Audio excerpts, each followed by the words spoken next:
Hi, I'm Meg, and welcome to the Good Time Pilates community. In the next 10 minutes, I'm going to be going over some of the Pilates vocabulary that you'll hear us use during class that when you're first starting out with us can get kind of confusing. So I'm going to break down each position for a second just to make your transition into classes a little bit easier. We'll start on our back. So if a teacher has you laying down on your back, they're most likely going to be talking about your neutral pelvis. So what we're looking for here is a little bit of space underneath your low back and the mat.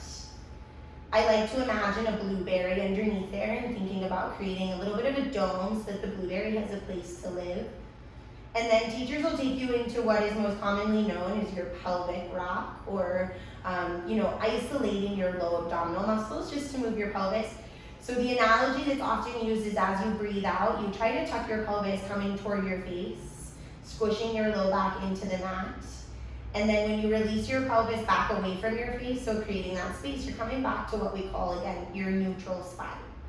So your first two words here are your pelvic rock, which is this tiny little bit of movement that's only happening from the belly button and below. Go ahead and give it a try yourself. Maybe lay down and find this time with an exhale to squish underneath, and then an inhale to release back into your neutral. The second word, which I just said, is your neutral spine, which is where we try to do most of our work in class from. Everybody's neutral spine is going to be different, so we often begin class like this as a moment of discovery for you for that day. What position feels best? Awesome. The second thing that will come here often is we'll try to keep the neutral spine and go for what's called a toe dip. So the leg is going to lift into tabletop, which is about 90 degrees, knees right over the hips, and toes right in line with the knees. And then we take what we call a toe dip. So the toe will dip down towards the floor. Notice that the leg is still in a nice 90-degree angle, and then it'll drag right back up towards you. And then the left toe will dip towards the floor, and it'll drag right back up towards you. So the two following vocabulary words we've learned is your tabletop, knees in a nice perfect 90-degree angle, and then your toe dips. Toes dip down in the 90 degrees and come right back up, and your toes dip down in your 90 degrees and come right back up. Cool. So we've got our neutral spine, our pelvic rock, some tabletop, some toe dips. The next one, feet are going to stay on the floor, and we'll go for a bridge. So starting to articulate your pelvis, letting yourself lift up one bone at a time, feeling the knees lengthen over the toes. At the top of your bridge, we want to try to keep the rib cage nice and knit together, and the front of the chest super soft. So we're really focusing on tucking the pelvis. And then rolling your way back down, thinking one bone at a time. Take a few of those for yourself, just feeling yourself try to peel up. When you get to the top again, check the top of the body. Ribs are soft, sternum is soft, and just the tuck of the pelvis is leading booty to the sky, and then rolling your way back down. So those are your bridges. Next, we'll take a basic ab curl. Hands will interlace at the nape of your neck, and your elbows can wrap a little forward so you can see them with your eyes. And you'll curl up to look at your legs. And then let your head relax back down. Now, everybody knows this as a crunch, most likely. And in Pilates and in our classes, we often like to use the technical biomechanical terms for moving the body. So this is called your forward flexion because you're flexing your spine up to look at the legs and then releasing it backwards. So you'll often hear this as an ab curl. Take your super gentle lift. Or we'll call it your forward flexion, and both of those things are synonymous, meaning the same thing. Before we move on from this, just a couple of technical points. Try to keep your chin away from your chest. And I really like to interlace the hands and wrap those thumbs underneath the ears for the most amount of support from my arms. Good, so increasing the range of motion in your crunch. Sometimes extending the legs out, maybe keeping the knees bent depending on the day. We'll take what's called a roll up. So bringing the chin to the chest, starting to scoop through the belly and feeling yourself arrive so that you're at seated. Also often sometimes known as a sit-up. We call it a roll down and a roll up. Scooping through the low belly to roll your way backward. Stretching along at the bottom. And then again, peeling your way up.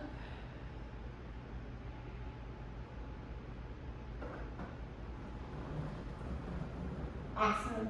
So teachers sometimes use the roll up as a transition from being on your back to coming up to seated because it's the most seamless way to get from A to B. So now that we're up on your butt, we'll talk about our side lying position. So if a teacher has you laying on your side, they want you to try to feel like your head all the way down to your toes is in one line. They'll often have you bend the bottom knee up into like a tabletop position, 90 degrees for support. And sometimes they'll have hand up, sometimes they'll have arm down, oftentimes they'll have forearm down. It kind of will depend on the day. But this is what we call side lying, so finding yourself resting on your side. You can do all kinds of things here. You can do butt work here, you can do arm work here, but just so you have a reference of what it says or what they mean when they say that. Next will come to quadruped, which is all hands, hopefully you only have two, and both knees. And in this position, we often do things you're familiar with, like a cat-cow, belly to the floor, back to the sky. Or we do some stabilization work, like extending one arm and extending one leg, like your bird dog. So if they say quadruped, what we're looking for is hands right underneath the shoulders, knees right underneath the hips. And we're really trying to support in those limbs rather than collapse. So you're pushing down to come up. So this is your quadruped. From your quadruped, often we'll build to a plank, so feeling the toes curl underneath and sending the legs backwards, tucking underneath with your pelvis, feeling yourself really scoop through the low abs. Sometimes your planks will be on your forearms, you can bend the elbows and come down onto the mat also. So now you've got your quadruped, your planks, side lying, roll up, roll downs. What else do we got? Bridges, toe taps, pelvic rock, and your neutral spine. There's a lot of different things that go into it, but once you get into the swing of things, you really start to recognize these terms and understanding where your body is supposed to be in space with no issues. So after our plank, maybe you'll come up to standing. So there's a couple different things that can happen. So when you come up to standing, your teacher can ask for, a couple different kinds of positions. We'll often do a squat, and that's about 2 fist distances in between your feet, the size of your hip structure, and the knees are bending directly over the ankles and your ass is going backwards. We're really looking on that same 90-degree angle structure we've been building since you were laying on your back. Your squats can be taken into a wide leg position, so the feet are out, a bit wider than the hips, legs in external rotation, sending the butt backwards, knees trying to stay relatively close to over your ankles. Your wide leg position can also turn into a plie rather than a squat, which means the goal is that your chest tries to stay up and down rather than feeling your chest bow forward over the legs. You'll often also see a lunge position when you're standing tall, so bending both knees, maybe back knee towards the mat, or keeping the front knee bent back, like straight with a little heel lift. In your lunges, you're really looking for square hips. So those are some of the most basic words you'll hear when you take class. And then there are a couple that get a little bit more complicated because they come directly from that original vocabulary of the Pilates words. And one of those is swan. So laying on your belly, a position we haven't seen yet, you'll feel yourself try to take the hands right underneath your chest and then tend them out a little bit in front of you so that your palms are resting in your eyesight. Pressing down into the hands, you'll try to lift your chest up in front of you, feeling yourself lengthen through your front. And then coming back down to the bottom. Yes? So this is your spinal extension. We talked about your ab curl being your spinal flexion. So this is the opposite, lift. This is too much on your back, walk your hands farther away. If you want to be able to go a little bit farther, walk your hands a little closer. Good, so oftentimes teachers will ask you to take away the help of the hand, lifting the chest. as far as the extension will allow you. Awesome. And then one other one you'll hear very often is your teaser. So laying on your back, very similar to your roll up. We try to scoop the entire body up to create a V position at the top. And then with all of your control, letting yourself articulate all the way back down. That's your teaser. So one final one that we'll chat about is your roll over. So hands will come down to the mat, legs will come up to the sky. Use low belly. You're gonna try to fold yourself in half. And then scooping through the low abs, you'll roll your way back down. One bone at a time. So things can get crazy and fun, and you can shift from down to up to right to left.